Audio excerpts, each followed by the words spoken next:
Hello guys, in this video I will show you how to solve the problem of not being able to change the username of the X account on the mobile version of X application. As you can see on the screen, I have tried changing the username, but I still cannot press done at the bottom to save my new username. So I think this is a problem with the mobile apps itself. Here I have a solution for those of you who want to change your username.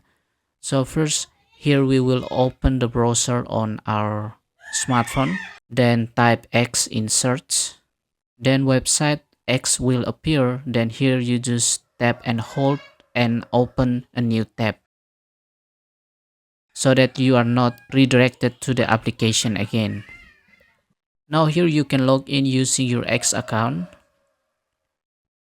If you have done that, please press the top left corner, then press setting and privacy, then press your account, and then account information.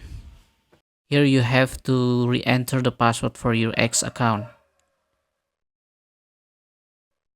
And then you press the username section,